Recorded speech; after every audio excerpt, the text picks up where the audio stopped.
tere tulemast kuulama Off the Record podcasti järjekordset osa ja ülim hea meel on täna saatekülalisena näha Kristjan Liivamägi. Tere tulemast, tere, Kristjan. tere, hea meel on, et kutsusite.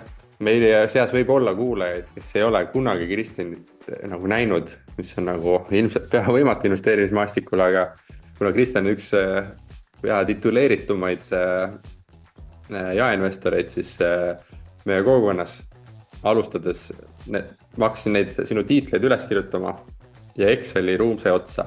Et siis pidin uue tööle võtma küsimuste jaoks, et alustades aasta investorist, aasta investeerimistegu, tema nimekirjas aasta õppejõud, mitmeid kordi kõikides võimalikus ülikoolides Eestis. Ja lisaks sellele muidugi jagad oma teekonda ja enda finantsmõtteid laialt nagu nii foorumites kui ka esinemistel nii edasi. Et sinu panus, ja ärme siis jäta mainimata 3 raamatut, mis on avaldatud, mis on sellise akadeemilise pluss praktiku vaate läbi nagu kirjutatud ülimalt kasulikud raamatud.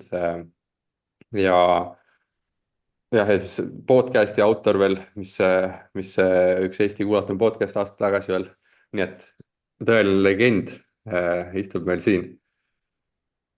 Ma tänan sissejuhatuse eest, et sihuke Marko Olulikult võimas sissejuhatus, et ma imestan, et investeerimisfestivalil sind moderaatoriks või sihukeseks peamoderaatoriks ei ole veel pandud. Ma saan aru, et vist on tahetud, aga sa oled tagasihoidlikult lükanud selle tulevikku.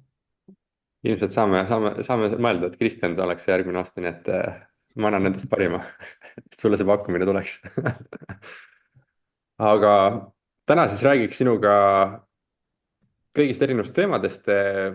Tahaks nagu rääkida mitte ainult investeerimisest, vaid ka sinust kui inimesest, sinu mõttemaailmast ja üldse sa oled ju podcastis külas käinud ja rääkinud nagu nii palju, et kindlasti sinu nagu investeerimisstrateegia on asi, mida inimesed paljud teavad, aga võib-olla on nagu nurkasid, mida sinu kohta ei teata. Ja meie oleme selles mõttes Taavi ja Tšeikiga väga heas positsioonis, et me teame sind natuke rohkem. Ja äkki tänu sellele me suudame küsida sellist küsimusi ja avada selliseid uksi, millest sa varem ei ole rääkinud. Nii et natukene läbi elu ja sinu persoonist nagu iga nurga alt. Ja esimeseks ma tahakski nagu natuke küsida seda, et kust sa pärit oled ja millised on olnud milline on sinu nagu lapsepõlve, mis on olnud selle lapsepõlve mõjutused sellele inimesele, kes sa täna oled? See on juba päris hea sihuke sissejuhatav küsimus, et iseenesest pärit, sündinud Tallinnas, suurema osa oma elust veetnud ja üles kasvanud Mustamäel, Kännu, Kukke ja Solnoki vahelisel alal. Et näinud sihukest Mustamäe parimaid ja ka halvimaid külgi. Aga jah, me täiesti tavaline perekond olime 4-lapselisest perekonnast. Elasime Mustamäe 3-toalises paneelmaja korteris.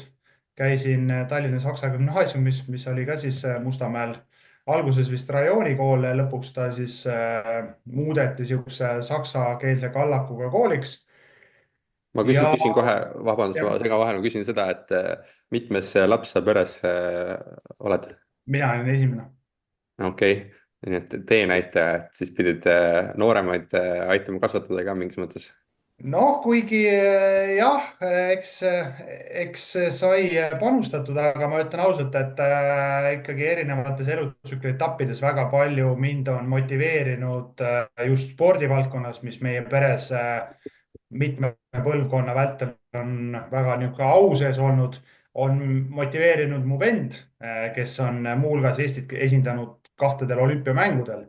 Nii et ma pigem olen ikkagi pöördunud ka teatud olukordades tema poole, küsinud, et kuidas seda asja teha ja kuidas teha seda asja paremini. Nii et.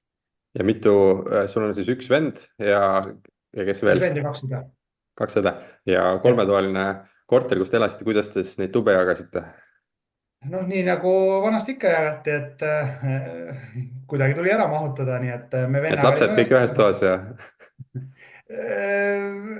jah, me olime vennaga ühes toas ja siis üks õde magas suuremas toas ja siis üks õde oli väiksem, ta oli siis ema-isaga Mhm. magamistoas, nii et ega ja ruumi liiga palju polnud, et selles mõttes see, et praegu on privileeg, et mingi kontorituba on, kus saad üksinda rahulikult olla, et see on ikkagi suur privileeg.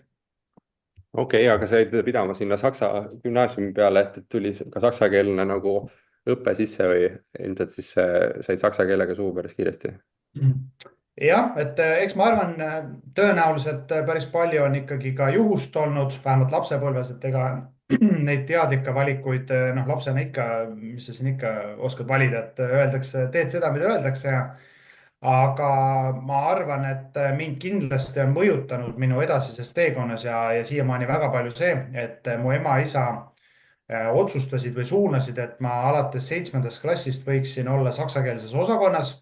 ja see on võib-olla ka olnud üks keerulisemaid ja raskemaid hetki, sest ma ise täpsemalt ei saanud aru või ei teadnud, mida see protsess kõik tähendab. ja mul ei olnud keelte peale väga suurt annet. aga alates 7. klassist õppisin ma kõiki aineid saksa keeles Saksamaalt pärit õpetajatega. mis tähendab seda, et noh, sisuliselt ainult eesti keelt andis eesti keele emakeelega õpetaja ja vist oli ka kehaline kasvatus. et isegi inglise keelt õppisin ma Saksamaalt pärit saksakeelse õpetajaga. mis tähendab seda, et ma pidin nii-öelda mitte 2 korda tõlkima, vaid siis 3 korda tõlkima kõike seda asja. ja ma ütlen ausalt, minul oli ikkagi väga keeruline ja raske oli. Äh, vist oli kas 7. või 8. klassis lausa öeldi, et kuule, Kristjan, et sinu õpitulemused ei ole piisavad ja me kahtleme, kas sa suudad üldse gümnaasiumisse sisse saada. ja võib-olla see lähenemine ei ole sulle sobilik. ja ma mäletan, et see oli ikkagi päris raske hetk mulle ja noh, mõnes mõttes motiveeris ikkagi mind ennast kokku võtma, et okei, et ma saan hakkama, ma näitan teistele, et ma saan hakkama, ma tõestan endale, et ma saan hakkama.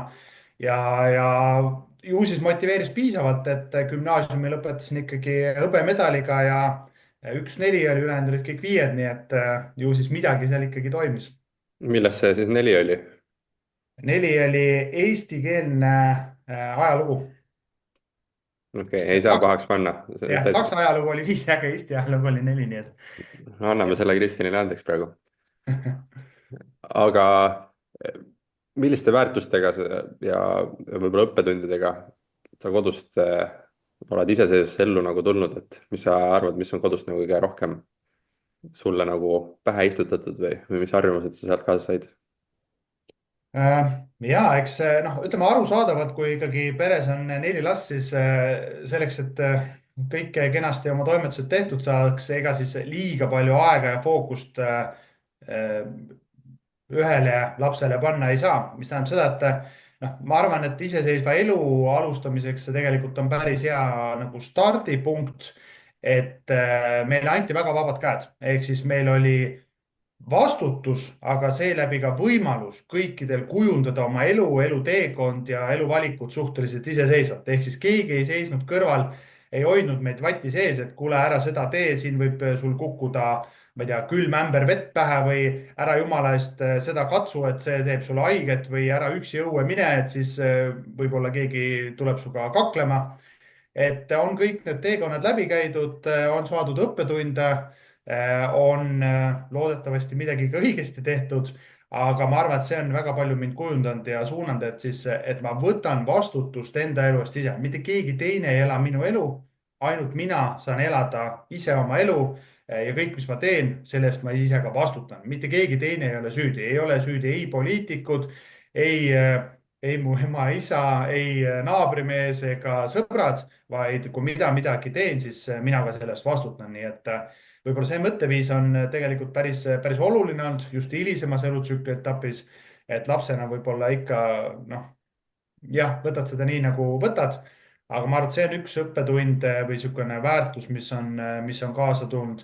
ja teine on ikkagi kuidagi nagu ütleme siis mul just vanema vanase poolt, et me päris tihti olime suved, olime siis nii-öelda maal vanaema vanase juures ehk siis teise vanaema vanase juures, kes elasid Elvas. ja seal ikkagi päris korralikult, neil oli seda põllumaad ka, et seda töö tegemist või töökultuuri ja distsipliini sai õpitud ja kuidagi sihukest, noh, ma ei ütleks ettevõtlikkust, kuigi vanaisa oli ka päris ettevõtlik, ta noh, müüs seal turul lilli ja toimetas, tegi, aga sihukest pealehakkamist ja seda, et selle asemel, et viriseda ja vinguda, tuleb tegutseda ja siis tulevad ka tulemused. et sellist mõtteviisi tegelikult on mõlemad vanaema, vanaisa mulle edasi andnud päris palju ja sihukest töökust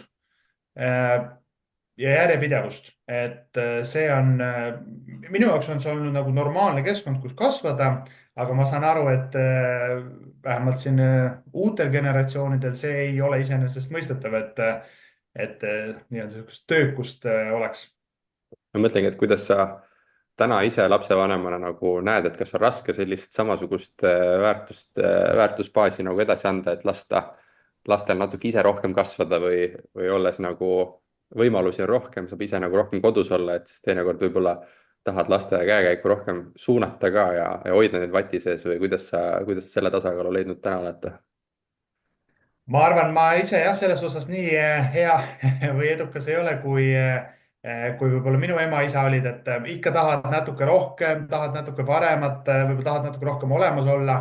aga noh, tegelikult lastel on vaja ka seda oma ruumi, oma õppetunde, sihukest vabadust, iseseisvust.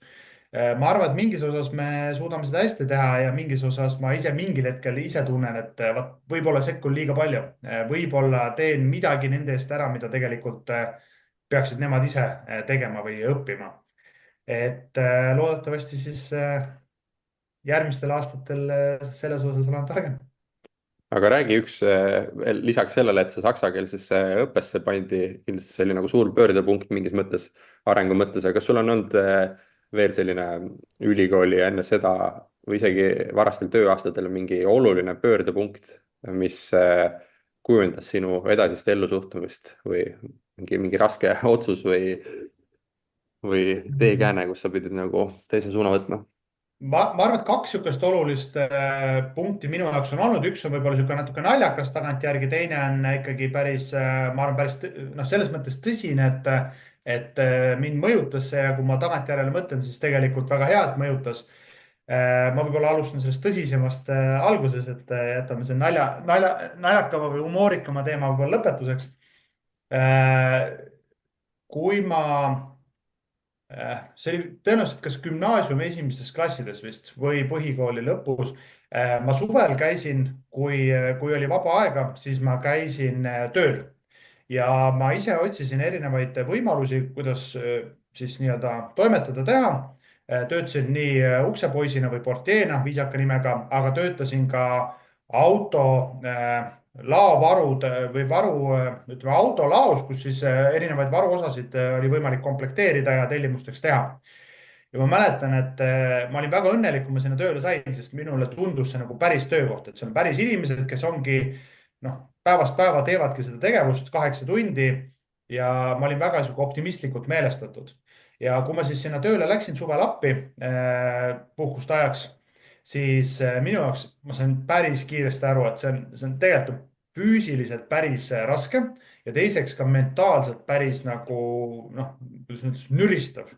ehk 8 tundi iga päev komplekteerida tellimusi. ma kuidagi tundsin, et vaimselt nagu väga sihukest arengut ei ole liiga palju. ja ma mäletan, kuidas ma istusin seal kahe riiuli vahel, mäletan just juulikuu päev oli, istusin seal ja ütlesin, okei, Kristjan, et vot sellist töökohta ma tulevikus ei taha. ma ei taha elada sellist elu, kus ma iga päev ärkan üles, et komplekteerida sellisel viisil tellimusi. see lihtsalt mulle ei sobi. see võib sobida osadele inimestele, aga ma teadsin, et sellist elu mina ei taha.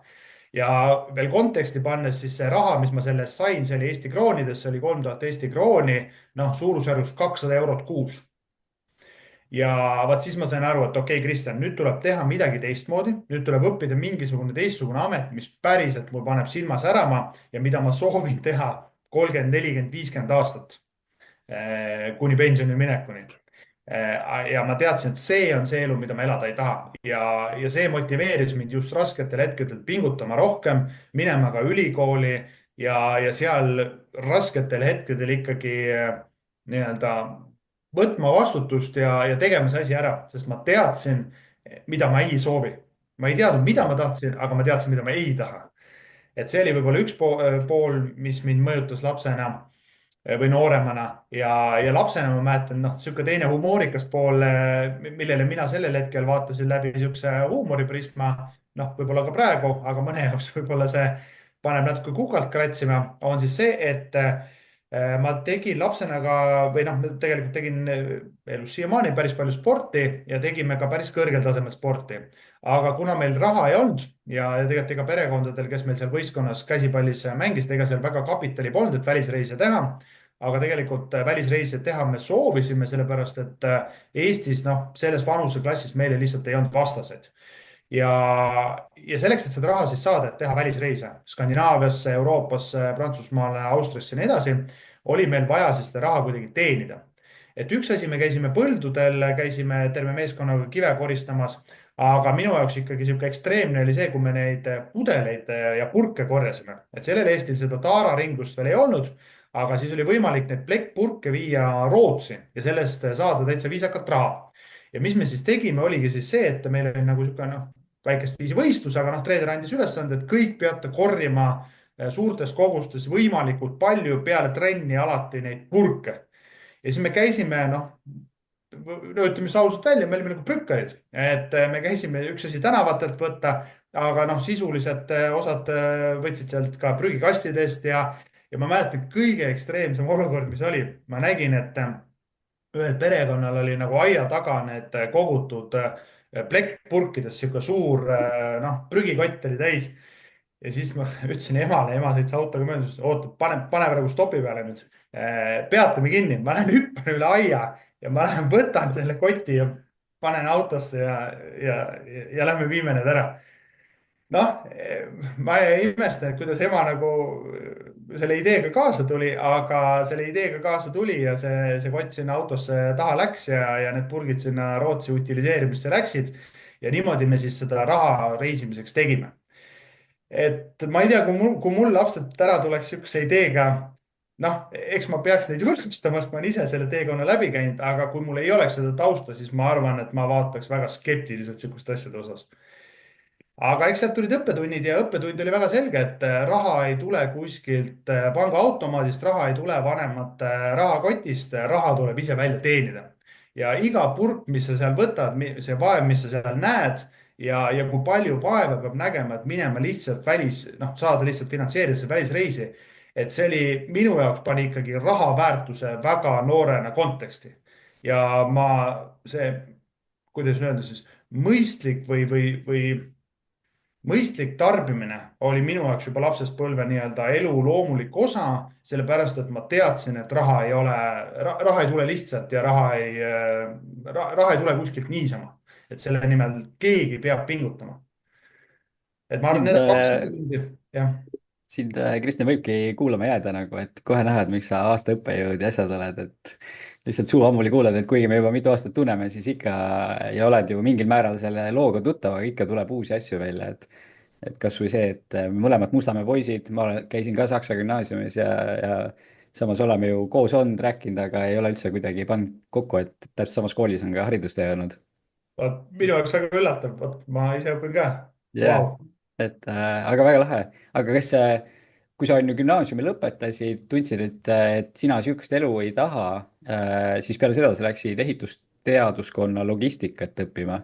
et kus see, et miks mitte kohe nagu mingi finantsalale siis või oleneb, mis tol hetkel oli sihuke kuum teema? Ja ma arvan, et see on see koht, kus Marko ja võib-olla ka teised, kellel elu on niisugune natuke stabiilsemalt ette mõeldud ja planeeritud, hoiavad peast kinni, mõtlevad, et kuidas siis niimoodi läks, Kristjan. aga põhjus on väga lihtne, et mina gümnaasiumis, noh, ikka räägiti, et mida siis õppima minna ja mida siis tee seda, mis sulle meeldib ja minule meeldis tegelikult sihuke energeetika ja mina tahtsin minna ja ma olin väga veendunud aastaid, et ma lähen õppima Tallinna Tehnikaülikooli ütleme siis ehitusinseneriks või keskkonnainseneriks ja viisin ka paberid sinna sisse, aga muuhulgas sai seal valida siis ka teise valiku. ja ma siis kuidagi sihuke loogiliselt vaatasin, et ohoh, et mis on siis kõige populaarsem asi, mida rahvas tahab õppima minna. ja vaatasin, sellel hetkel oli logistika.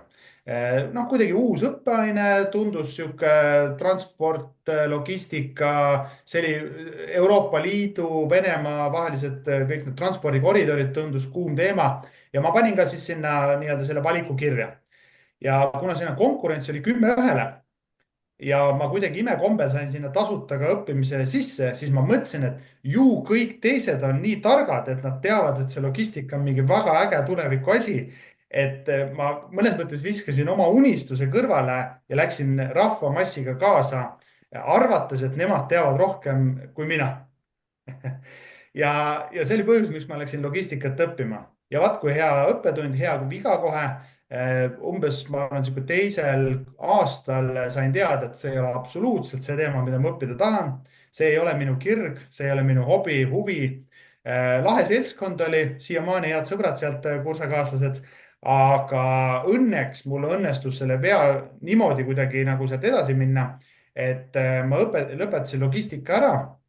sealt oli võimalik edasi minna õppima majandust, sest ülikooli esimestel kursustel ma sain aru, et tegelikult finantsturud on see, mis mind huvitab, mis mind paelub, aga ma ei tahtnud ka pooleli jätta ja seda aastat nii-öelda kõrvale visata. ma üritasin leida siis võimalusi, kuidas sellest keerulisest olukorrast teha võib-olla parim, mis teha saab. nii et vastus, miks ma seda õppima läksin, oli puhas juhus, tõenäoliselt ka, kuidas öelda siis, emotsionaalne käitumuslik kõrvalekalle, arvates, et logistika on midagi ägedat ja ma ei tahtnud sellest rongist maha jääda. ma lihtsalt ütlen siia vahele, et tervitusi ehitusteaduskonnast, et ehitusmajanduse juhtimine oli minu eriala, nii et ma ei tea, kas saab öelda, et väga läbimõeldud ja karjäärivalik, arvestades, et täna ma ehituses ei tööta. huvitav oleks teada, kui palju investoreid on jõudnud siia, et praegu meil siin chatis juba 50% on investeerimine jõudnud. jah, et ehitusteaduskonnast on väga suur kõrvalekalle finantsmaailma edasi. võiks isegi öelda, et hüppelaud. jah, see on nagu, ma ei tea, mitte tiigrihüpe, aga mingi muu loomahüpe kindlasti, et. no täpselt. aga siis, kui ütleme loogiliselt siit edasi minna, et sa tegidki magistri ära, ma saan aru, et magistritöö oli sul kulla optimaalne osakaal erainvestori portfellis ja mitte, et sa piirduksid ainult magistriga, sa läksid ka kohe sealt doktorikraadi peale, mis on nagu veel suurem asi ja doktorikraadi käigus sa siis on ju uurisid investorite finantsharjumusi ja käitumisi. mis need kõige suuremad avastused on, mis sa nende tööde käigus leidsid? no naljaga pooleks võiks öelda, et kõige suuremad avastused olid see, et ma avastasin enda portfelli näitel, kui palju vigu ma olin teinud. aga õnneks tundus, et mingid vead on süstemaatilised ka kõikidel teistel investoritel või suurel osal teistel investoritel. et võib-olla siuksed tüüpvead või tüüpkäitumised, mis on siis finantsiliselt kõige kahjumlikumad investoritele, ongi dispositsiooniefekt. viga, mida ma ise olen ka korduvalt teinud, ehk siis võidus olevaid positsioone või investeeringuid, mis on näidanud positiivset tootlust, need realiseeritakse liiga kiiresti. ehk siis vaadatakse, ohoh, sihuke 50%, 70% tootlust. ma nüüd müün maha, et siit enam küll väga palju tõusuruumi ei ole. noh. väga valusalt seda tunnetab. jah. et Apple või ükskõik mis ettevõtted, et tegelikult seal on põhjus, miks need ettevõtted on edukad ja miks nad jätkavad veel ka kasvamist. ja samal ajal seal teise nii-öelda mündi teine pool on see, et kaotuses olevad positsioonid või positsioonid, mis on miinuses, neid hoitakse edasi lootuses, et äkki see kaotus ei realiseeru.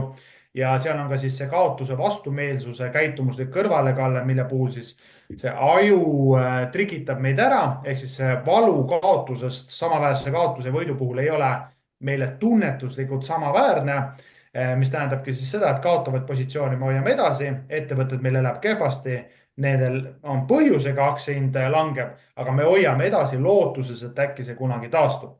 ja noh, lõpptulemusena kokku siis on see, et edukad ettevõtted müüme kiiresti maha, kaotuste laseme joosta ja siis üllatume, et miks seda tulemust ei tule. noh, see on nagu tüüpiline minu portfell.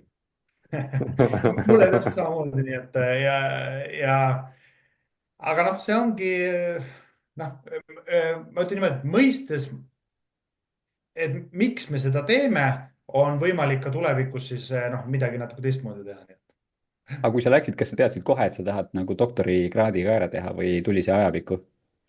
ei teadnud, pigem ma arvan, bakalaureuseõppes ma sain aru, et kui saaks nüüd võimalikult kiiresti selle nii-öelda lõputöö ära tehtud, et siis läheks väga kaugele sellest asutusest.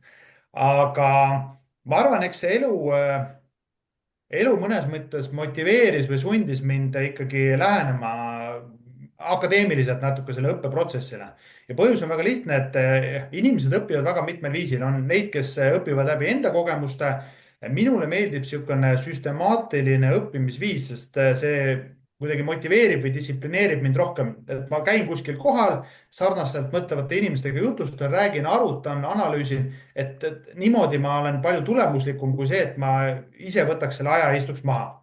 ja kuna majanduskriisi ajal ma siis investeerimise alustasin, et noh, ütleme sihuke, käisin läbi aasta 2006, 7, 8 sihukese toreda buumi ja siis ikkagi finantskriisi, siis ma sain aru, et ma tegelikult ei saa mitte midagi aru finantsturgudest. ja see motivatsioon oligi raha kaotus ehk siis enda raha kaotus ja, ja mõistmine, et tegelikult ma ei saa mitte midagi aru, ma peaks ikkagi lähenema asjale natuke teise nurga alt, aru saama, kuidas finantsturud toimivad, oli ka siis peamine põhjus, miks minna magistratuuri. sealt peale magistratuuri muidugi siis jäi 2 aastat vahele ja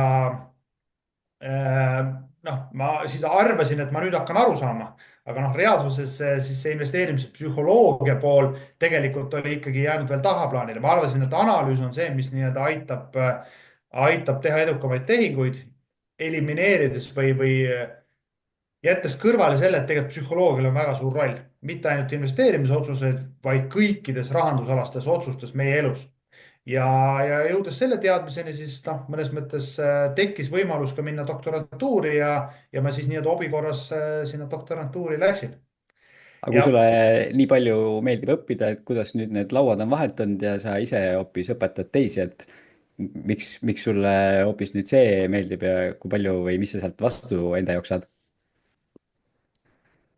Ähm, ma ei arvanud jah kunagi või minul, ma näen ka enda tütre pealt, et tal on, ütleb, et tema tahaks õpetajaks saada, et minul ei olnud kunagi mingisugust eluunistust, et tahaks õpetajaks saada, pigem ma mõtlesin, et mida kaugemale saaks sellest õpetamisest, seda parem.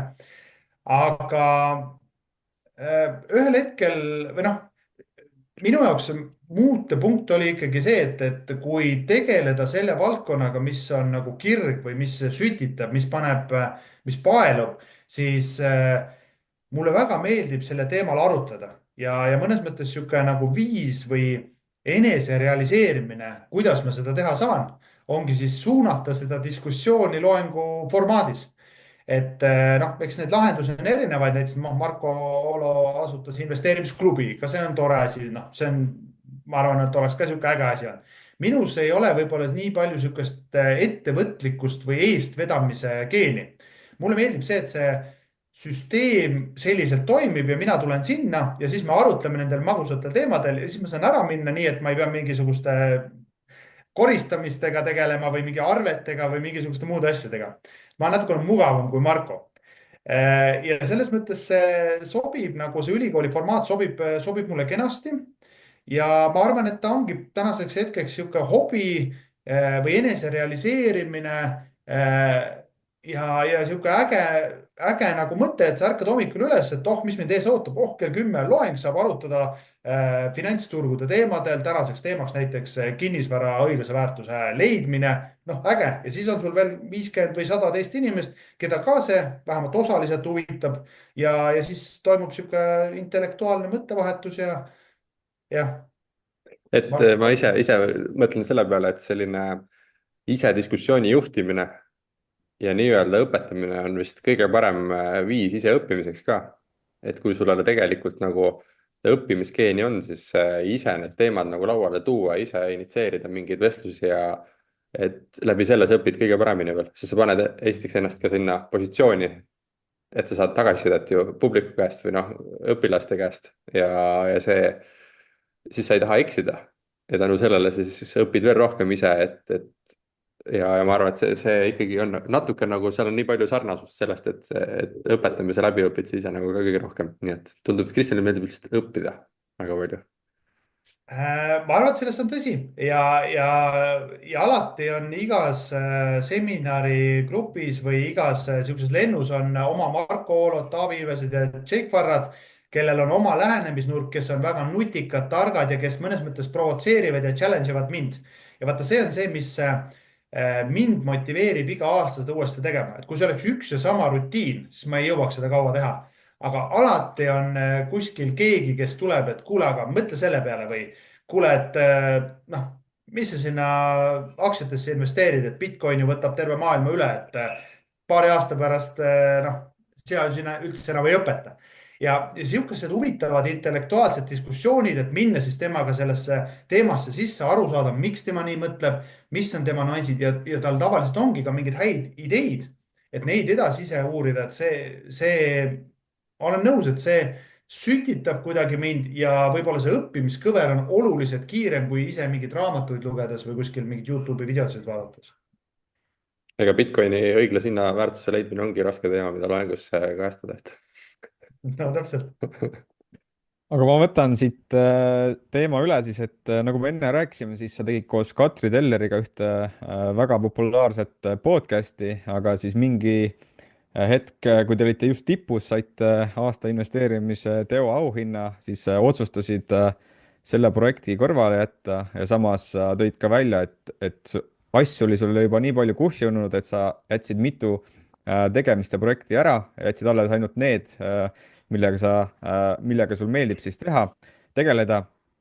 et äkki sa oskad välja tuua siis need projektid või tegemised, millega sa täna tegeled ja kuidas sa siis selle või mille põhjal sa selle valiku tegid, et mis sa alles jätad ja mis sa nagu ära lõpetad?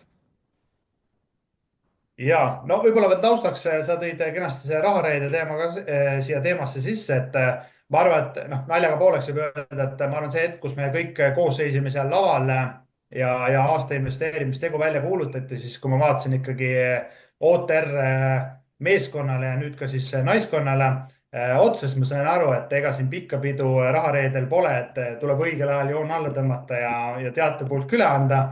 et noh, ütleme niimoodi, et sai veel Markoga selle viimase intervjuu seal kenasti ära tehtud ja siis joon alla tõmmatud. naljaga pooleks, aga noh, eks tuleb osata õigel ajal lõpetada. aga tulles küsimuste juurde nüüd tagasi, siis ja praegu peamine fookus läheb ikkagi ülikoolidele, nii loengute andmisele kui ka siis tegelikult teadustööle, et nüüd paari päeva pärast sõidangi Abu Dhabisse teaduskonverentsile, kus me siis lähme oma teadusartiklit ette kandma investorite riskikäitumisest ja lisaks ka siis natukene sihukest, tegelen kõrvalt ka siis noh, enda investeerimisportfelli, aga ka perekonna varahalduse juhtimisega. ja nüüd võib-olla sihuke noh, ütleme siis sihuke heategevuslik projekt on ka siia juurde tulnud, et alates sügisest panustan ka siis sellisesse fondi nagu Targa Tuleviku Fond, kus siis on 10 miljonit eurot, mida jaotatakse Eesti haridusprojektide elluviimisele ja seal siis noh, saan ise siis nõukogu liikmena ka kaasa panustada, kaasa mõelda ühe poole pealt nii seda, et millised need projektid võiks olla, mis seda Eesti haridusmaastikku järgnevatel aastatel või aastakümnetel kõige rohkem mõjutavad, aga ka teise poole pealt seda, et kuidas seda kapitali, mis siis see on, see 10 miljonit, et kuidas seda fondis siis kõige mõistlikumalt investeerida selleks, et oleks võimalikult palju kapitali, mida siis ühiskonda jaotada. et jah, need on võib-olla siis need teemad, kus siis praegu erialaselt kõige rohkem aega läheb.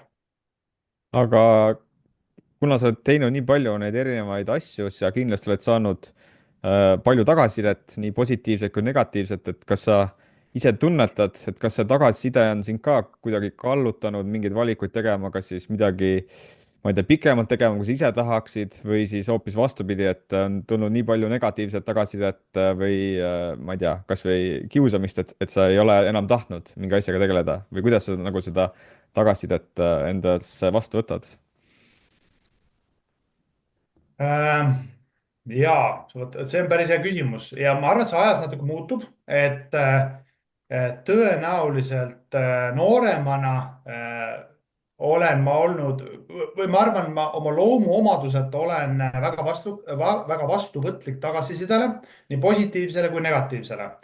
ja, ja kindlasti minevikus on olnud olukordi, kus siis negatiivne, sihuke pahatahtlik või kiusav tagasiside on mõjutanud minu otsuseid, kas selle projektiga siis kiiremini lõpetada või sellest loobuda.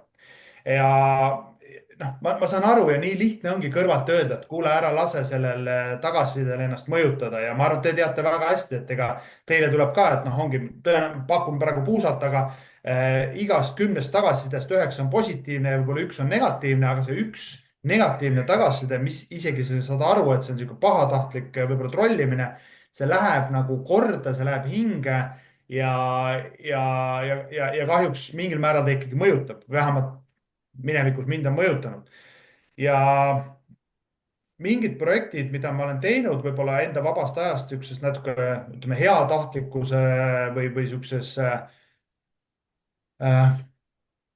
ütleme, vabatahtlikkuse alusel ühiskonna jaoks ja kui sealt ikkagi tuleb siukest negatiivset tagasisidet mingi teatud kriitilise massini, siis ma olen löönud käega ja öelnud, et okei, et kui seda ei hinnata, et ma tegelikult ei pea tegema seda. Et ma arvan, et see kindlasti on mõjutanud. On olnud ka väga palju positiivset tagasisidet, mis selgelt on motiveerinud edasi pingutama, toimetama ja suunanud ka siis seda, et mis valdkonnas rohkem panustada. Et no võib-olla üks hiljutine tagasiside, mis kuidagi mulle endale väga korda läks, oligi siis see, et üks Ida-Virumaalt pärit noor naine kirjutas, et Kristjan, et ma töötan koristajana ja ma sattusin kuulama Rahareede podcasti ja ma saan täitsa aru, kui sa mu kirjale ei vasta ja selles ei ole midagi nagu üllatavat, aga ma ikkagi kirjutan ja minu unistus on minna TTÜ-sse õppima arhitektuuri. Ma ei tea, kuidas ma saaksin seda teha, ma ei tea, mis on see teekond. Ja ma vajan abi sellel, sest ma ei oska siit edasi minna ja ma kirjutan sulle, sest sa oled TTÜ-s ja äkki sa saad aidata. Ja mulle kuidagi läks nii korda just sellepärast, et inimene, kes oli kuulanud võib-olla Rahareedet või saanud mingi mõtte selle asemel, et öelda, ma ei saa, mul ei ole võimalik süüdistada kõike muud, kõiki teisi peale selle, et ise hakata midagi tegema, võttis vastutuse oma elu eest ja ütles, et ma proovin, ma tean, mida ma tahan ja ma üritan leida selle võimaluse. Ja kirjutas otse, et kuule, ma ei tea, kuidas ma sinna jõuan, aga aita mind. Ja minule need lood kuidagi lähevad väga hinge, väga südamesse, sest see näitab, et inimene päriselt võtab vastutuse, ta tahab teha ja temas on see sisemine motivatsioon olemas. Ja ma arvan, et sellise suhtumisega on võimalik jõuda väga kaugele. Ja ma võtsin selle aja, mõtestasin või aitasin vähemalt, et kuidas mina saan teda aidata. Ja mina usun, et Eestisse tuleb tulevikus väga äge arhitekt juurde, kes aitab väga ägedaid projekte ellu viia, nii et ja ma arvan, et see on väga inspireeriv lugu sellest, et vahet ei ole, mis sa praegu teed, kus sa praegu oled. Kui sa tahad teha midagi muud, siis see kõik on võimalik. Lihtsalt leia see viis, vahend ja inimesed. Jah, olen sinuga nõus, et ma ise ka olen alati öelnud, et kui sa tunned, et su enda erialal praegu on mingi klaaslagi ees või sa tunned, et sa ei taha seda teha, siis alati on nagu võimalus kas midagi juurde õppida kõrvalt või siis kohe tehagi niisugune riskida ja teha kannapööre elus. Aga kindlasti on päris paljud inimesed saanud palju mõtteid ja motivatsiooni sinu raamatutest ja me teame, et peaaegu iga endast lugupidav finantsteemal rääkiv inimene on kirjutanud vähemalt ühe raamatu, et neid näiteid on siin päris palju. ja sina kirjutasid siis koos Tõnni ja Tarvoga lausa 3 raamatut, et mul on selline küsimus, et kas see raamatute kirjutamine oli äriprojekt või oli selle taga midagi veel ja siis kindlasti tahavad kõik teada, et kas raamatu kirjutamisega saab rikkaks ka? Ja siinkohal ma esimese asjana, ennem kui me seda küsimuse, ma küsiks just nimelt Taavi mõttest ajendatult, et millal siis Taavi Marko Tšegi raamat ilmub või miks mitte mitu raamatut lausa? see me juba sõltub sinu kirjutame vastusest, privaatselt. sõltub sinu vastusest, kui sa ütled, et Jah. rikkaks saab sellega, siis me võime kaaluma hakata seda. Okei, no selge, ma siis lõppu pean ikka selle ära ütlema. Aga küsimuse juurde tagasi tulles, siis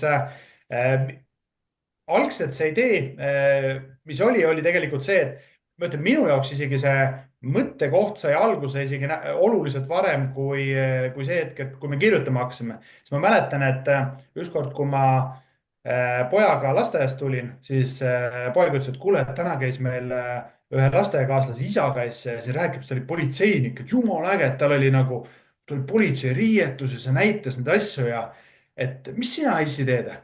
ja vot see oli see hetk, kus oli niisugune nagu karm reality check, et vaata, kui sa nüüd ütled, et kuule, ma seal Excelis nagu teen ja seal investeerimisel, finantsturgudel mingid virtuaalsed numbrid on ja et noh, see tegelikult nagu ei kõneta väikest poissi ja sihuke. siis ma sain aru, et midagi võiks olla nagu käega katsutavat ka või mingeid pilte vähemalt, mida vaadata või noh, et midagi toredat, mida issi ka teeb. ja sealt ma kuidagi tekkis mõte, et midagi võiks olla, aga ma ei teadnud, mis see on täpselt, aga musse jäi midagi jäi sisse ja ma mäletan ühel hetkel, kui siis Tarvo ja Tõnn ütlesid, et kuule, et võiks oma teadmised, kogemused panna ka raamatusse. esiteks on lihtsam õpetada ja teiseks noh, tegelikult niisugune äge nagu sümboolne visiitkaart ka, kui inimestega kohtud.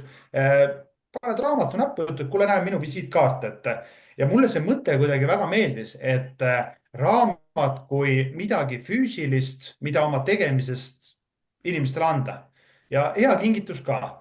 ja ega me ausalt öeldes finantspoole pealt polnud õrna aimugi, mis sest saab, et vist Tarvo natuke oli teinud turu-uuringut, et keskmiselt müüakse Eestis 400 kuni 500 raamatut.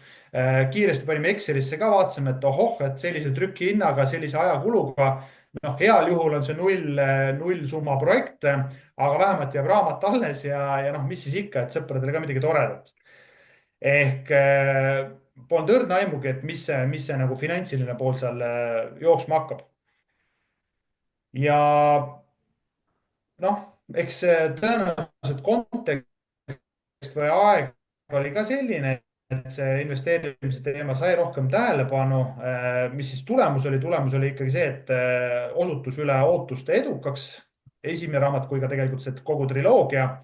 et kui keskmiselt müüakse jah, et nüüd me võime siis numbrite juurde ka minna, ma saan aru, keegi väga seda jagada ei taha. mina võin täitsa ausalt avatult jagada, et mul, ma arvan, selles osas midagi varjata ei ole ja pigem võib-olla äkki just motivatsiooniks ka teile ja ma olen Markole siin mitu korda öelnud, et kirjuta raamat. ma loodan, et see motiveerib Markot ka kirjutama. et kokku tänaseks me oleme neid rahatarkuse triloogia raamatuid, 3 tükki siis, mis seal on, müünud, vähemalt need on siis jah, iga päev midagi müüakse seal, selles mõttes täpselt numbrit võib-olla ei teagi, aga sihuke suurusjärgust on üle 15 000 raamatu. mis on siis kas me otse ise või siis läbi jaekaubanduspoodide või raamatupoodide. ja finantsiliselt ta ikkagi on selles mõttes olnud positiivse rahavooga projekt, et rikkaks sellega ei saa. rikkaks pigem saab ikkagi oma erialast tegevust tehes. aga noh, ta on, ütleme niimoodi, et peale maksta ei ole pidanud, vähemalt siiamaani. et Aga kas te teadsite- kuidagi peab hakkama saama, on ju. jah, kuidagi peab elus hakkama saama. kas te teadsite kohe, et te tahate triloogia teha või oli mõte, et teeme ühe ära ja siis vaatame, kuidas läheb ja läks nii hästi, et paneme kohe 2 juurde? mõte oli algselt oli, et üks oleks niisugune nagu eraisiku rahanduse raamat, mida me ka siis ülikoolis kursusena anname, et ta oleks niisugune toetav õppematerjal eesti keeles, mida sellisel viisil tehtud ei olnud veel. ja teine oleks puhtalt investeerimise teema.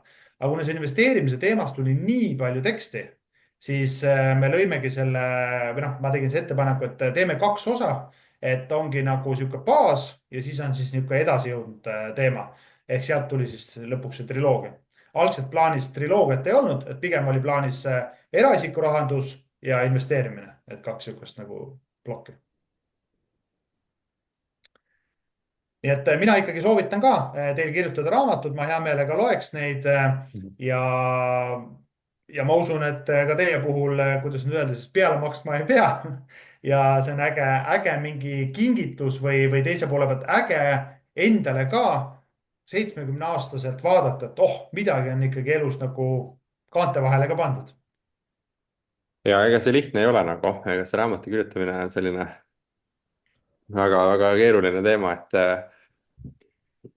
vaatame, mis saab, ei ole nagu peale hakanud ja ise küll nagu ei näe, et veel mingi raamat varsti peaks tulema. aga jah, see rikkaks ka ei saa nagu, mis ma siis kirjutan seda, et No, ei, ma teen nalja, et seda ei kirjutagi raha pärast ilmselt. jah, ma soovitan ikkagi tehke 3 peale, siis vaata, siis toimib see, et kui sa ei viitsi, siis lihtsalt Taavi või Jake kirjutavad sulle, kuule, Marko, su osa tähtaeg on nüüd ülehomme, hakka kirjutama ja vaat siis sa kirjutad ära lihtsalt. ja, no nii, aga räägime siis elevandist ruumis ka, et Kristjan on ju noh, peamine asi, mille järgi sind teatakse ikkagi on see, et sa oled investor. Et investeerid nagu oma kapitali ja oled nõus sellest olnud rääkima. Kas sa pead ennast täna edukaks investoriks ise?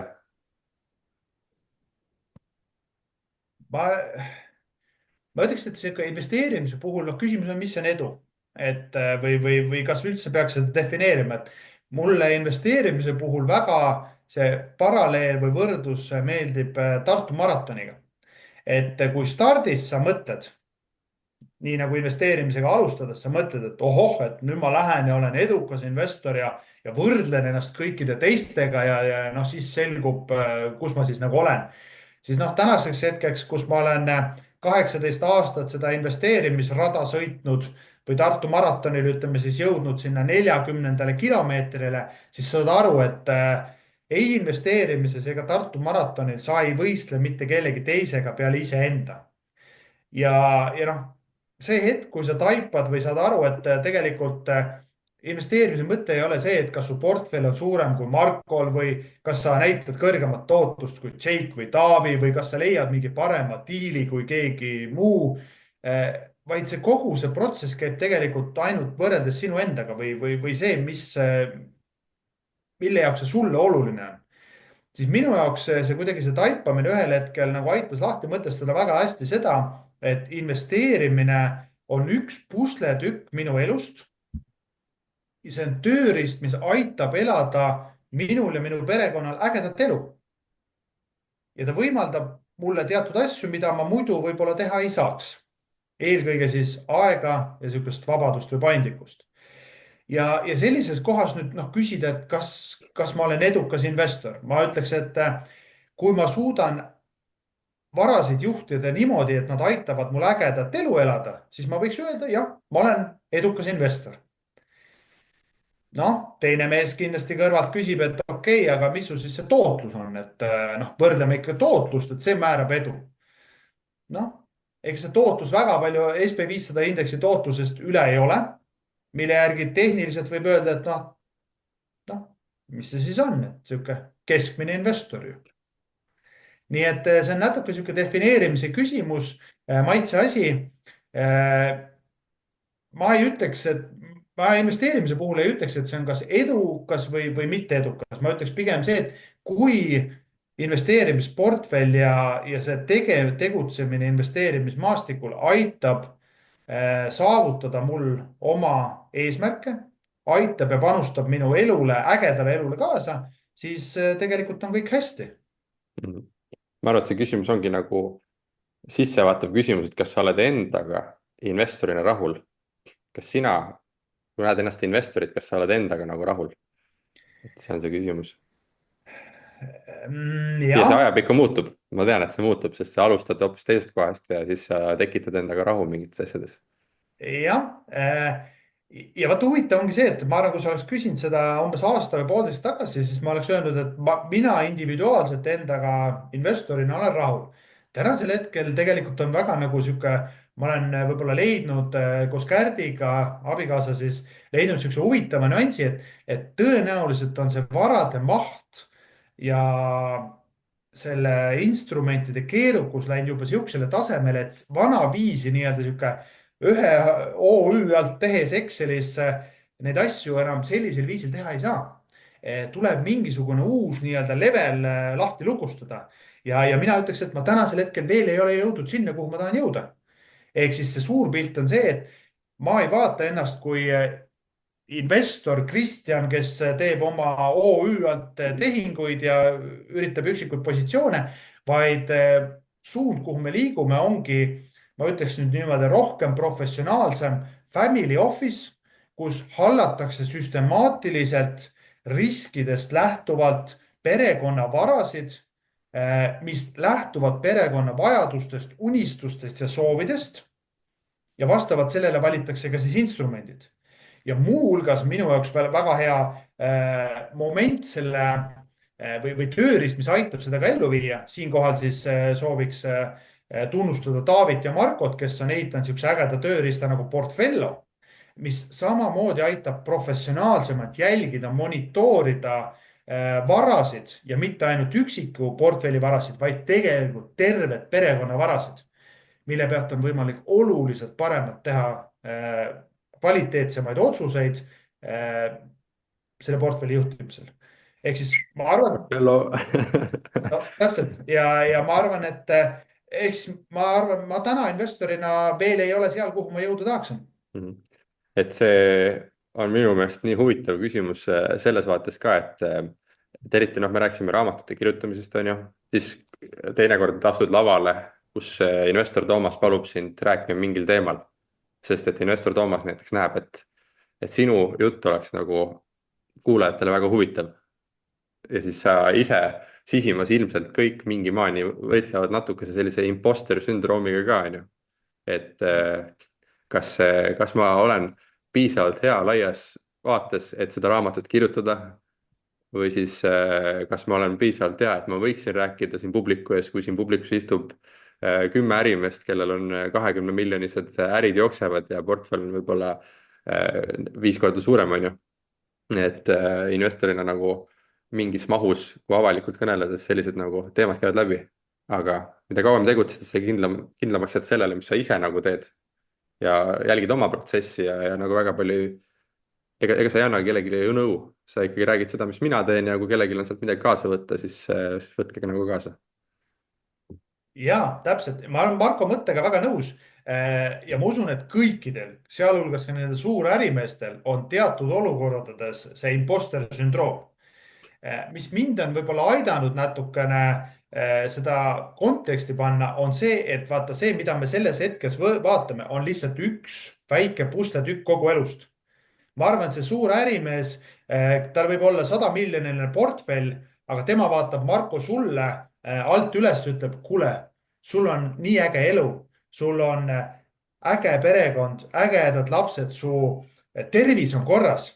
Sina ju ei tea, kuidas tema tervislik seis on, kui palju tema on pidanud oma eluenergiat ära andma selleks, et seda kapitali või äri üles ehitada. Ja mina ikkagi vaataks seda nagu tervikuna, et kui sul kõik need klotsid on nagu enam-vähem mõistlikul tasemel ja midagi väga ei lappa, siis tegelikult võib rahul olla. Ja see, et sul, sa ei ole seal top 0,0001% sees, vaid oled top 1% sees, on tegelikult väga hea tulemus. Ja see on põhjus, miks need inimesed, kellel on ka võib-olla varasid 100 miljonit pluss, tulevad kuulama just sinu mõtteid. Ilmselgelt midagi sa oled elust teinud õigesti. Nii et Kristjanit saab järgmine kord kuulata juba investor Toomase laval, nagu ma arvasin. No meid mõlemad. Aga sa rääkisid, et nüüd olete family office'i nagu vormi võtmas ja mõtlete nagu natuke selle pilgu läbi ja sa mainisid riske ja sa oled riske maininud koos Kärdiga. Juba ongi mingi viimast pool aastat olete nagu rääkinud sellisest riskihaldusest juhtimisest, et jaga meile kõige mahlasemad riskijuhtimise põhimõtted, mida te rakendate. Sellised meelelauduslikult mahlased riskihaldus põhimõtted, mida iga investor öösel magades unes näeb, et no jah, kuidas see riski meelelahutuslikult hallata vaat siin on hea koht, kus ma saan delegeerida, kuna Kärt on igapäevaselt töötab just nimelt riskijuhina ja tegeleb just nimelt nende teemadega, siis see on see koht, see on see roll ja ülesanne, mis Kärdil meie family office'is on. ehk siis tema on see, kes selle riskijuhtimise raamistiku on paika pannud. Seda me oleme siis nii-öelda hetkel ka, kuidas öelda siis, implementeerimas või ellu rakendamas. Ja vaat see on see koht, kus ma ütlengi, et kõike ei peagi oskama, kõike ei peagi jõudma. minul on oma nägemus olnud riskide juhtimisest nii-öelda investori vaatena, aga noh, see, mida tegelikult, kuidas neid asju tehakse, see on ikka hoopis keerulisem. aga kas te juhite nagu, kas teil on mingid sellised, et mis need vaated võivad olla, et üks on see, et positsioonide suurused on viis, kuidas riski juhtida. kas te vaatate ka mingit volatiilsust, beetat nagu turul, võrdlete nagu mingite võrdlusinstrumentidega? Või on veel mingi kolmandad asjad, mis on nagu need pusletükid, millest see riski juhtimine koosneb? No ma isegi alustaks veel nii-öelda suuremast pildist, ehk siis muidugi mina investorina kohe nii-öelda numbriinimesena hea meelega olen vaadanud ja tahtnud just nimelt ka enda investeerimisportfelli puhul arvutada välja erinevaid siis suhtarve või indikaatorid, mis aitavad siis riski mõõta, olgu selleks siis portfelli beeta, portfelli standardhälve ja nii edasi ja nii edasi. aga jah, ütleme siis sihuke Kärdi vaatenurk, mis mulle tegelikult väga meeldib, ongi see, et me peame selle suure raamistiku paika panema. meil pole mõtet neid üksikuid detaile, mis on mineviku andmetel baseeruvad, hakata siin suure hurraaga arvutama, selle pealt otsuseid tegema tuleviku osas, vaadates ainult taha vaata peeglisse. Vaid me peame tegelikult selle konteksti raamistiku looma, mis on universaalne ja dünaamiline. Ja vot seal ongi see riskiraamistiku loomine, noh natuke võib-olla lihtsamalt rääkides, et ka igapäevaselt mitte finantsvaldkonnas tegutsevatel inimestel oleks midagi kaasa võtta, siis nii nagu Marko kenasti ütles, üks asi on siis riskide hajutamine erinevate varaklasside vahel, riskide hajutamine erinevate instrumentide vahel. Noh, siin on siis võimalik läbi portfelli suuruse seda juhtida. Noh, meie suund, kuhu me nüüd liigume, ongi see, et üks individuaalne positsioon ei tohiks olla üle 5%. Ideaalis tahaks seda isegi viia veel madalamale. 2% võiks olla see threshold. Aga lisaks ka veel siis see, et seda portfelli kõike vaadata koos. Et sihuke mõtteviga, mida me tegelikult tõenäoliselt tegime, oligi siis see, et noh, Kärt tegi oma portfelli, ma tegin oma portfelli, siis on meil laste portfellid, aga me võib-olla duplikeerisime neid samu instrumente kõikidesse portfellidesse. Ise individuaalselt arvates, et ohoh, kui hästi on riskid juhitud. Aga reaalsuses, kuna see oli 4 korda igas portfellis sees, siis noh, tegelikult summaarselt nagu väga hästi ei olnud see asi juhitud. Mis teema nüüd, kus siis ka Portfello tuli väga kenasti appi, ongi see, et meil on võimalik näha konsolideeritud vaadet, mis on see tervikpilt ja see tervikpildi veel seda nii-öelda riske paremini juhtida siis. Ja lisaks sellele varaklasside instrumentide vahelise riski juhtimisele või hajutamisele on meie jaoks väga oluline ka geograafilise riski hajutamine. Ehk siis tore on, kui sa siin valid Eestis kõiki erinevaid võtad erinevad instrumendid, hoiad seal alla 5% või alla 10%, aga noh, reaalsuses, kui mingisugused tegurid, poliitilised või geopoliitilised mõjutavad seda regiooni, siis tegelikult see lendab kõik pilbasteks. Vahet ei ole, kas sa oled sinna hajutanud oma erinevate üürikorterite vahel, võtnud Tallinna börsiettevõtteid erinevalt. Noh, see mõju on ikkagi nagu süstemaatiline. Mis tähendab seda, et geograafiline hajutatavus on meie jaoks üks oluline aspekt, mida me siis portfellis jälgime ja juhime. Ja noh, see on siis võib-olla see suur pilt ja see suur raam. Ma küsin juurde, kas see on veel mingi sektorite vaheline hajutus on ka oluline või tegelikult ei ole? Et kas on mingi finants ja kas te vaatate majandustsüklitega kooskõlas mingid sektorid ka?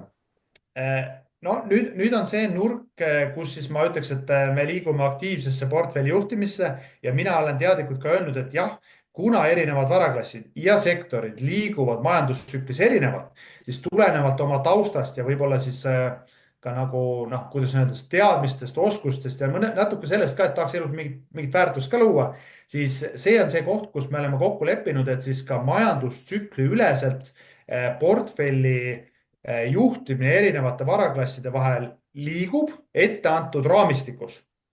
aga puhtalt sellepärast, et tegelikult on võimalik majandustsüklites ja erinevates etappides riski viia vähemaks läbi erinevate instrumentide.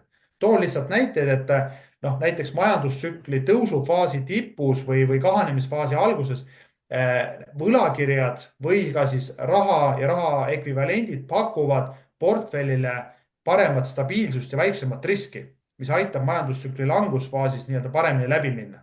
Ja see on see viis, kuidas me siis seda ka teeme. Ja me oleme selle kooskõlastanud Kärdiga ja noh, selles mõttes on vabad käed mul siis neid ideid ka ellu viia. Et me oleme suures pildis jaotanud ära, et kui Kärt on nii-öelda see riskijuht meil Family Office, siis mina olen siis võib-olla see investeeringute juht.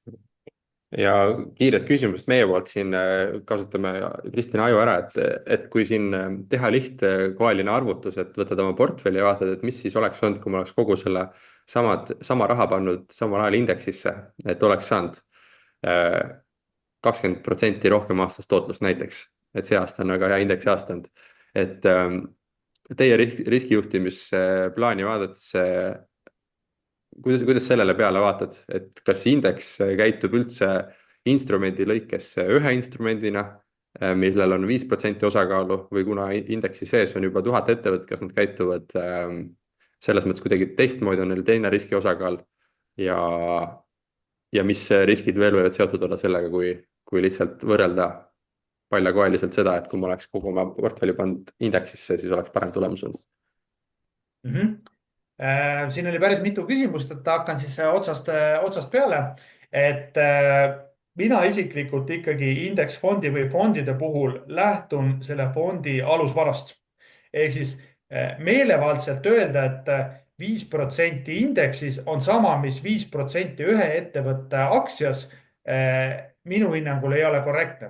Sellepärast, et seal indeksis võivad olla, olenevad siis indeksi koosseisust, võib olla sadu, võib olla ka tuhandeid erinevaid ettevõtteid.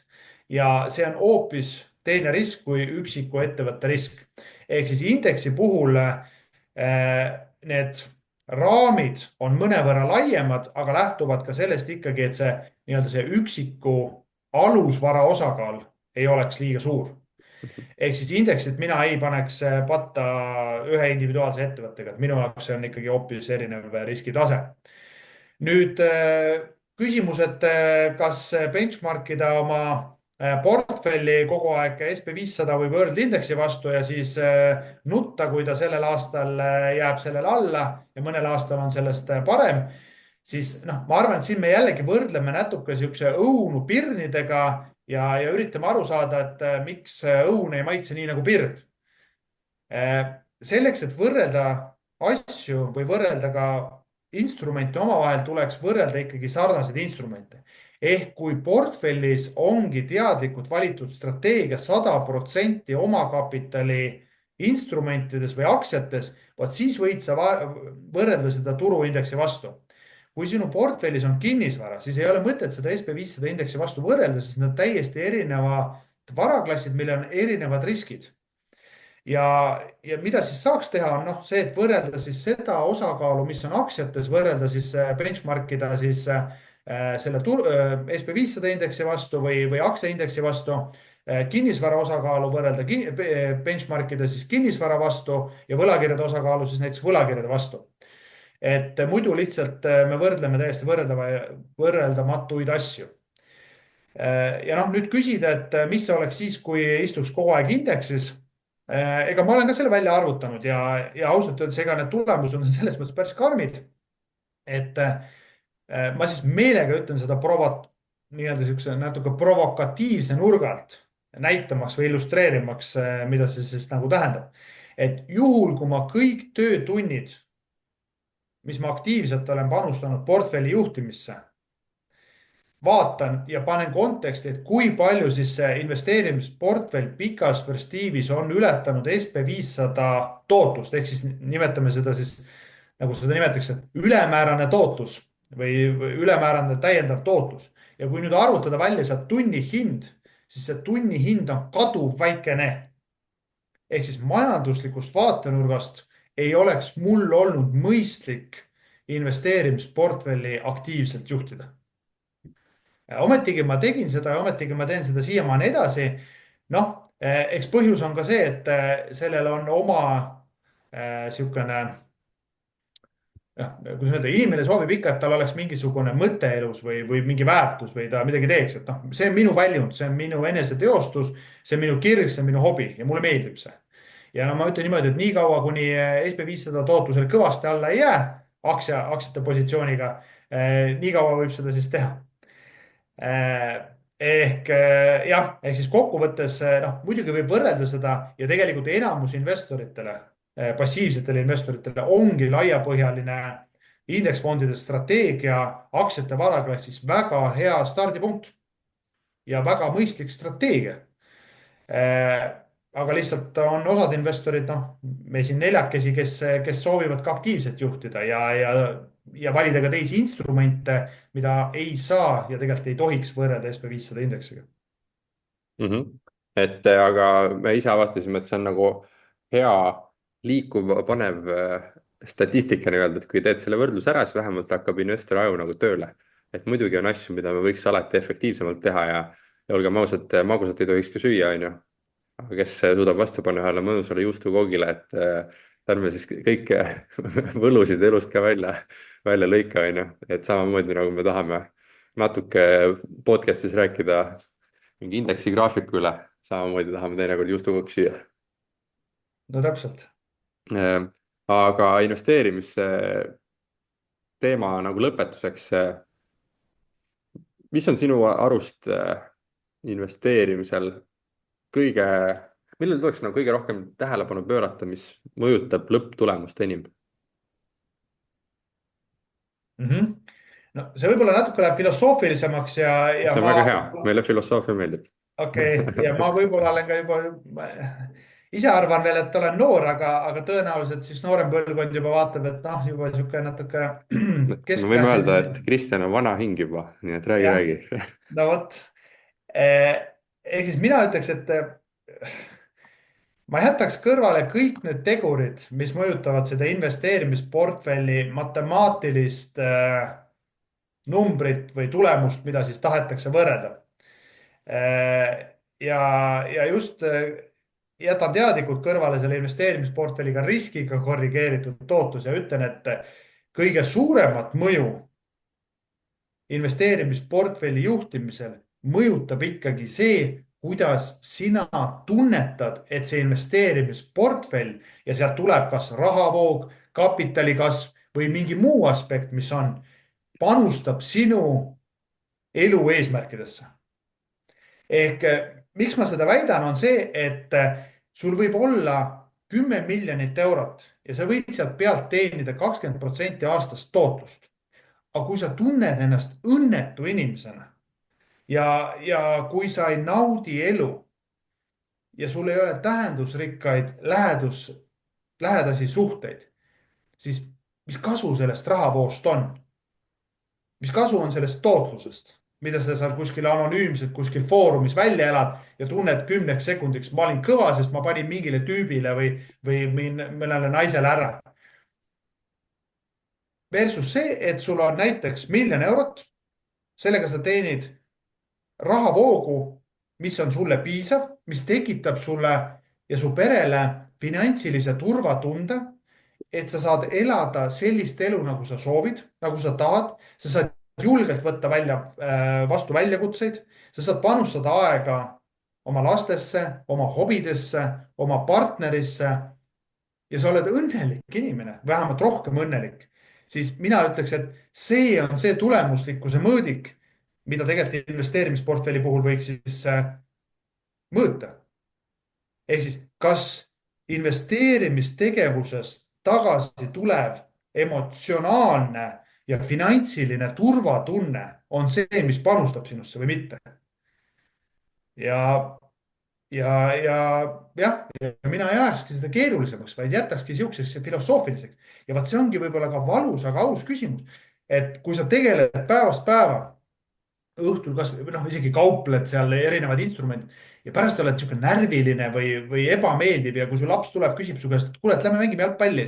Ma ei jõua, ma tegin nii palju tööd, ma olen nii väsinud ja see vastik Tesla aktsia liikus ebameeldivas suunas, siis kas see on see elu, mida sa tahad elada, kas see on see eeskuju, mida sa tahad oma lapsele anda ja milline on see põhimõte raha juhtimisest või milline on see seos rahaga, mis eeskuju see lapsele annab. Laps õpib, et ohoh, issi või emme, kes tegeles sellega, ta on närviline, ta on stressis ja selle põhjustas ju raha ja investeerimine. Millise uskumuse tema sealt kaasa võtab? Mõttekoht lihtsalt. sul ikka kulda tuleb, noh. jah, see jah, on nagu väga head mõtted, et ise mõtled ka selle peale, aga jah, ma vaatan kella, et aeg tiksub armutult, et peame vaikselt hakkama otsi kokku tõmbama, aga siis siit tulebki sihuke tulevikku vaatav küsimus, et mis on sinu või teie pere jaoks suuremad eesmärgid järgmiseks 5 või 10 aastaks, et kas sa tahad midagi muuta praeguse elu juures või sa näed, et läheb niimoodi edasi? Ma arvan, et see koht, kus me praegu oleme, meil tegelikult perekonnaga on päris suured muutused käimas. Ja just selles vaates, et ütleme niimoodi, et me 2 last on juba jõudnud sinna etappi, kus nad on juba piisavalt iseseisvad ehk nii-öelda see noh, kuidas nimetame, suhe iseendaga ja paarisuhe, et sellele on võimalik rohkem pühenduda ja tegelikult on võimalik ka siis ennast realiseerida. Ja võttes arvesse ka siis abikaasa soove, eneserealiseerimist, siis ma arvan, et me oleme läbi tegemas praegu hetkel niisugust päris suurt muutust. Ja ma arvan, et see on vajalik muutus selleks, et me saaksime need kogemused, õppetunnid ja realiseerida ennast veel praeguse elutsükli etapis ära nii, nagu on võimalik. Selleks, et noh, ma siis ütleks niimoodi, et 2-3 aasta pärast ilma süümepiinadeta rahulikult vastu võtta need otsused, kuhu me pikas perspektiivis tahame jõuda. Aga meil on vaja lihtsalt väikene niisugune etapp veel läbi käia ja küsimuseks, et kas mingid muutused on, siis ma arvan, et on küll, et ka investorina ma hetkel ei tunne, et või noh, ma näen, et siin on veel võimalik nii-öelda järgmise sammu peale või järgmise leveli peale minna ja see family office süsteemi või protsessi ülesehitamine on midagi, mis minule ka intellektuaalselt ja erialaselt on väga nagu paeluv. no aitäh selle vastuse eest, et väga põnev, jääme ootama. Ja nüüd teeme siukse huvitava sektsiooni, et küsime siuksed kiired küsimused, saad vastata kas ühe sõna või ühe lausega, et esimene küsimus on selline, et kas sa oled hommiku või õhtu inimene? Hommikul. Mis on su lemmikraamat, mis on sind muutnud? Investeerimise valdkonnas kindlasti Intelligent Investor, Benjamin Graham. Erialaselt ma ütleks, et selline raamat nagu Corporate Athlete, siis Kuhn Könningsen vist oli see autor. Siis 3 asja, ilma milleta sa ei saa päeva alustada. Kvaliteetne uni, hommikusöök ja positiivne mõte. Sa rääkisid siin raamatu kirjutamist, et kelle elulugu sa sooviksid ise lugeda veel? Ma arvan, see on kindlasti legendaarne aasta investor, aasta investeerimisteo auhinnatud isik, miljonär, pereisa ja investeerimisfondi juht Marko Olo. See oli väga hea vastus. Ma arvan, et sellega vist võimegi võib-olla Markolt veel viimase sõna, et mis sa arvad sellest? ja, et ma ise vastan ka siis sellele küsimusele, kuna mult keegi ei küsinud, et mina ootan näiteks väga siis Kristjani abikaasa raamatut, et oleme sellest korduvalt rääkinud ja peaksid tulema selline raamat, et kuidas hoida perekonna finantsid korras, mees taltsas ja naine õnnelikuna.